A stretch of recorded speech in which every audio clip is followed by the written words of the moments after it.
విశ్వాసముంచు ప్రతి వారును నశింపక నిత్య జీవం పొందినట్లు ఆయనను అనుగ్రహించెను. యోహాను సువార్త 3:16.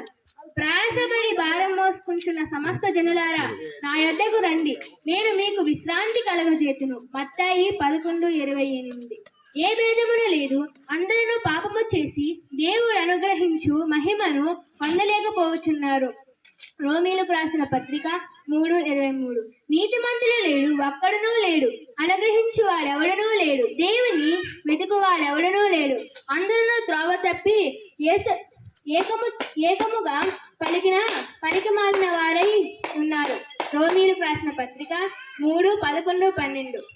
ఏనగా పాపము వలన వచ్చు జీతము మరణము, అయితే దేవుని కృపవరము మన ప్రభువైన యేసుక్రీస్తు నందు నిత్య జీవము.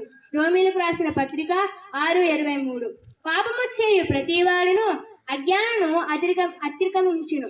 అజ్ఞాత్రికమింపే పాపములను తీసివేయుటకై యేసుక్రీస్తు ప్రత్యక్షమాయెను. 1 యోహాను 3:4-5. పాపములను రక్షించుటకు యేసుక్రీస్తు లోకమునకు వచ్చెను. వాక్యము నమ్మదగినదియు పూర్ణ అంగీకారమునకు యోగ్యమైనది ఉన్నది. 1 తిమోతి 1:15.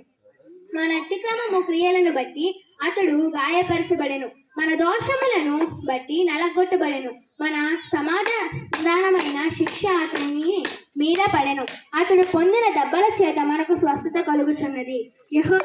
యెషయా గ్రంథం 53:5. లేఖనములు ప్రకారము క్రీస్తు మన పాపములు నిమిత్తము మృతి పొందెను, సమాధి చేయబడెను, లేఖనముల ప్రకారము 3వ దినమున లేపబడెను. 1 కొరింథీ 15:3-4.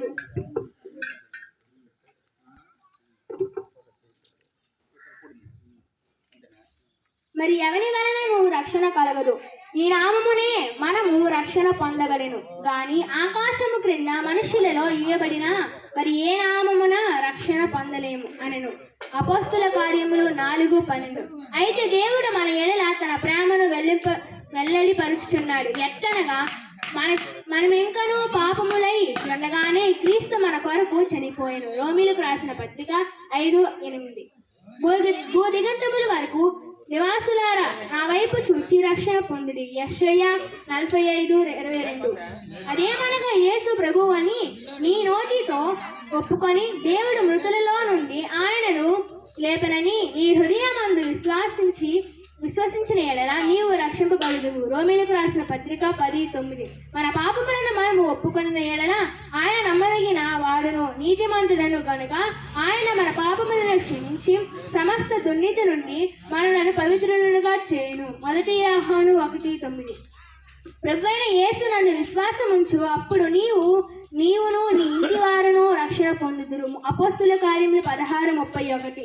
కాలము సంపూర్ణయ్యి ఉన్నది, దేవుని రాజ్యము సమీపించి ఉన్నది, మారు మనసు పొంది సువార్తను నమ్ముడని చెప్పెను. మార్కు సువార్త 1:15. ఆ అజ్ఞానము కాలమున దేవుడు చూడనట్టుగా ఉండెను. ఇప్పుడైతే అందరూ మారు మనసు పొందవలనని మనుషులకు ఆజ్ఞ పిచ్చి ఉన్నాడు. అపోస్తుల కార్యములు 17:30. యేసు చెప్పున, నేను మార్గమును సత్యమును జీవమును, నా ద్వారానే తప్ప ఎవడునూ తండ్రి యొద్దకు రాడు. యోహాను సువార్త 14:16. దేవుడు అక్కడే, దేవునికి నరులకును మధ్యవర్తిగా ఒకడే, ఆయన యేసు క్రీస్తును నరుడు. 1 తిమోతి 2:5. తన ప్రజలను వారి పాపముల నుండి ఆయనే రక్షించెను గనుక ఆయనకు యేసు అను పేరు పెట్టవదెను. మత్తయి 1:21. నశించిన దానిని వెతికి రక్షించుటకు మనిషి కుమారుడు యేసు క్రీస్తు ప్రభువు వచ్చెను. లూకా సువార్త 19:10. హృదయము అన్నిటికంటే మోసకరమైనది, అది ఘోరమైన వ్యాధి కలది, దాన్ని గ్రహింపగలవాడెవడు. ఇర్మియా 17:9. హృదయ శుద్ధి గల వారు ధన్యులు, వారు దేవుని చూచెదరు. మత్తయి 5:8. రక్తము చిందింపకుండా పాప క్షమాపణ కలగదనియు సామాన్యముగా చెప్పవచ్చును. హెబ్రీయులకు రాసిన పత్రిక 9:22. యాలి అనగా ఎడ్ల యొక్కను మేకల యొక్కను రక్తము పాపము వలన తీసివేయటకై అసాధ్యము. హెబ్రీయులకు రాసిన పత్రిక 10:4. ప్రభువైన యేసు రక్తము ప్రతి పాపము నుండి మనలను పవిత్రులుగాను చేయును. 1 యోహాను 1:7. శాంతి మీకు అనుగ్రహించి వెలుచున్నాను, నా శాంతినే మీకు అనుగ్రహించి అనుగ్రహించుచున్నాను. లోకమించుటన్నట్టుగా నేను మీకు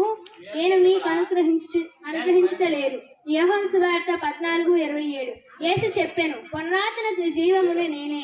నా యందు విశ్వాసముంచువాడు చనిపోయినను బ్రతికి నా యందు విశ్వాసముంచు ప్రతివాడును ఎన్నటికీ చనిపోడు.